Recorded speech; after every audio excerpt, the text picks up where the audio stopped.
Welcome friends. चलिए आज हम लोग देखते हैं छत्तीसगढ़ की भौगोलिक स्थिति एवं विस्तार। छत्तीसगढ़ का भौगोलिक स्थिति किस तरह से है, किस तरह से ये फैला हुआ है। तो हम लोग देखते हैं कि जो हमारा भारत देश है वो हमारे जो ग्लोब होता है उसमें उत्तर पूर्व दिशा में जो है ये भारत देश है हमारा। उस उत्तर पूर्वी दिशा में एक छत्तीसगढ़ एक राज्य भी है जो भारत की पूर्वी दिशा में होता है, उत्तर पूर्वी दिशा में।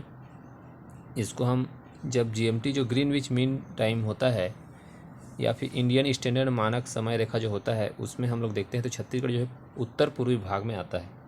तो उस उत्तर पूर्वी भाग में देशांतर और अक्षांश है ना, नॉर्थ लैटिट्यूड और ईस्ट लॉन्गिट्यूड में हमारा छत्तीसगढ़ बसा हुआ है। और इसमें हम लोग देखें जो उत्तरी अक्षांश है और दक्षिणी अक्षांश उत्तरी अक्षांश ये जो है उत्तर और पूर्व दिशा में बसा है, इसलिए इसको उत्तरी अक्षांश ही मानेंगे। ठीक है, जो हमारा इंडियन स्टैंडर्ड टाइम लाइन है उसमें तो अक्षांश को हम उत्तरी मानते हैं, उत्तरी अक्षांश में बसा है।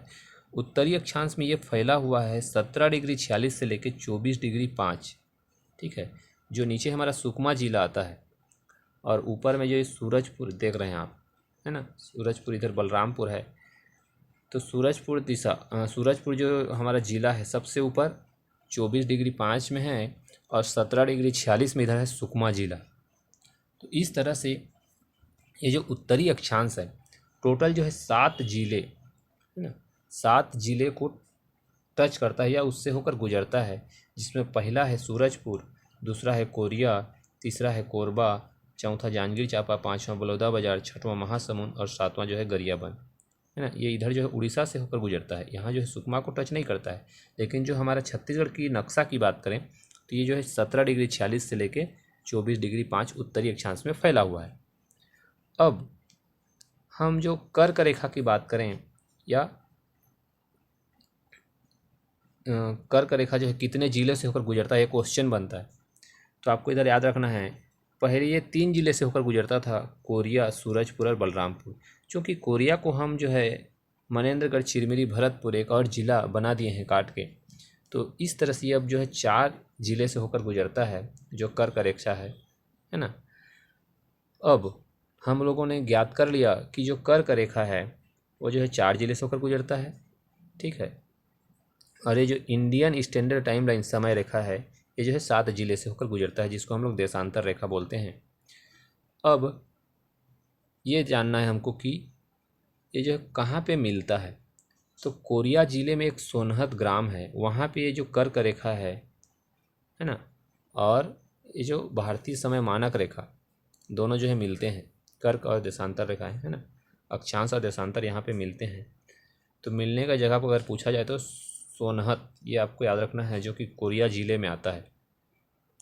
अब देखते हैं हम लोग छत्तीसगढ़ जो है किन राज्यों से घिरा हुआ है, किन राज्यों के साथ सीमा बनाता है अपना। तो हम लोग देखें तो ऊपर की तरफ ये जो बलरामपुर है ना, ये आपको पहले याद करना ज़रूरी है। आपको नक्शे से ही याद करना है कि हमारे छत्तीसगढ़ में कितने ज़िले हैं, वो एक नज़र में आपको याद रहना चाहिए। जिसका भी नाम लिया जाए उस ज़िले को, वो हमारे छत्तीसगढ़ के नक्शा हमारे दिमाग में बैठना चाहिए। तो इसको भी याद करने का मैं तरीका बताऊंगा किस तरह से हम सभी ज़िलों के नाम याद कर सकते हैं। तो देखिए ऊपर है बलरामपुर और बलरामपुर जो है इधर यूपी को टच कर रहा है। ठीक है, ये वाला जो दिख रहा है आपको ये एमपी का सीमा है, जिसको बलरामपुर एमपी, यूपी और इधर देखें तो झारखंड। ठीक है, सबसे पहले ये जान लेते हैं कि ऊपर में कौन ज़िला है, नीचे में ऊपर में कौन राज्य है, नीचे में कौन राज्य है। तो सबसे आप उत्तर सीमा आप देखें तो यूपी है और नीचे दक्षिण में देखेंगे तो आंध्र प्रदेश है। ये आपका देखना है उत्तर और दक्षिण का हो गया। पूर्व में देखें तो उड़ीसा है और इधर पश्चिम में देखें तो महाराष्ट्र है। ठीक है, पूर्व पश्चिम उत्तर दक्षिण हो गया। उसके बाद जब उत्तर पूर्व की बात करें तो झारखंड आएगा। उत्तर पूर्व के बाद हम यदि इधर उत्तर पश्चिम की बात करें तो एमपी आएगा, क्योंकि ये जो है इस कोने को टच कर रहा है। अब जो है इस कोने की बात करें तो दक्षिण पश्चिम में है ये तेलंगाना। ठीक, अब इधर की बात करें तो इधर के बारे में नहीं बता सकते, क्योंकि ये कोने से ही कट रहा है। ये उड़ीसा और ये आंध्र प्रदेश नीचे आ जा रहा है और ये पूर्व में आ जा रहा है। तो यहाँ जो है कोई ज़िला नहीं है। यदि लेना चाहे तो इस आंध्र प्रदेश को ले सकते हैं, लेकिन हम इसको दक्षिण में मान रहे हैं। तो इधर पूर्व में तो पूरा जो है उड़ीसा है, तो इसको मान ही नहीं सकते, तो इधर को छोड़िए। अब देखते हैं, जो ये याद रखना है आपको, तीन राज्यों के साथ जो है 2 जिला सीमा बनाता है। ठीक है, 3 राज्यों के साथ 2 जिला, कौन कौन से? बलरामपुर और सुकमा। और 2 राज्यों के साथ 3 जिला, ये आपको याद रखना है। 2 राज्यों के साथ 3 जिला, 3 राज्यों के साथ 2 जिला। 3 राज्यों के साथ बलरामपुर देखिए एमपी, यूपी और झारखंड, और सुकमा को देखिए इधर, ये जो है तेलंगाना, आंध्र प्रदेश और उड़ीसा। इस तरह से ये 3 राज्यों के साथ टच होता है ये 2 जिले।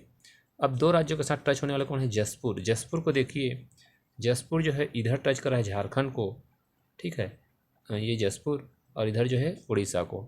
राजनांदगांव की बात करें तो ये महाराष्ट्र और एमपी दोनों को टच कर रहा है। बीजापुर की बात करें तो ये महाराष्ट्र और तेलंगाना 2 राज्यों से सीमा बना रहा है। इस तरह से यदि आपको पूछा जाए कितने जिले अन्य राज्यों के साथ सीमा बनाते हैं, तो टोटल हैं अभी वर्तमान में 22 जिले। ये आपको काउंट करना है यहाँ से इधर किनारे किनारे जो जिले को टच किए हैं। अब यदि आपको पूछा जाए भू आवेष्टित जिले कितने हैं? 11। भू आवेष्टित कितने हैं? 11, यानी जो किसी जिले के साथ टच नहीं होते हैं। बहुत ही इंपॉर्टेंट क्वेश्चन ये पूछ दिया जाता है।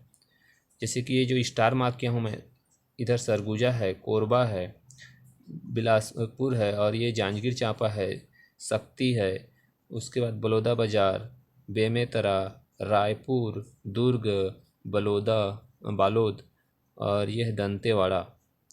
इतने जो ज़िले हैं 11 ज़िले, उसको हम भू आवेष्टित ज़िले बोलते हैं, जो कि किसी भी राज्य को टच नहीं करते उनके सीमा।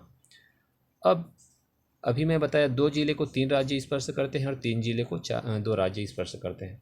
बलरामपुर की बात करें तो सबसे सर्वाधिक लंबाई साझा करता है अन्य राज्यों के साथ। ये जो यूपी के साथ साझा कर रहा है ना, इधर झारखंड के साथ, इधर एमपी के साथ, तो सबसे अधिक लंबाई साझा कर रहा है ये बलरामपुर जिला। उसके बाद सबसे कम, देखिए यहाँ पे हल्का सा टच है धमतरी उड़ीसा को, तो सबसे कम लंबाई टच करता है उड़ीसा को धमतरी, है ना। सबसे कम राज्य के मतलब राज्यों के साथ सबसे कम सीमा बनाने वाला है धमतरी, और सबसे अधिक सीमा लंबाई बनाने वाला कौन है? बलरामपुर। कुल जो है बात करें तो केवल जो 7 राज्यों को टच करता है छत्तीसगढ़। इधर 1 यूपी, दूसरा झारखंड, तीसरा उड़ीसा, चौथा आंध्र प्रदेश, 5वां तेलंगाना, 6वां महाराष्ट्र और 7वां एमपी। इस तरह से जो है 7 जिलों को टच करता है छत्तीसगढ़। अब हमको यदि पूछा जाए क्षेत्रफल की दृष्टि से सबसे बड़ा जिला कौन है, तो आपको याद रखना है अभी की स्थिति में राजनांदगांव है।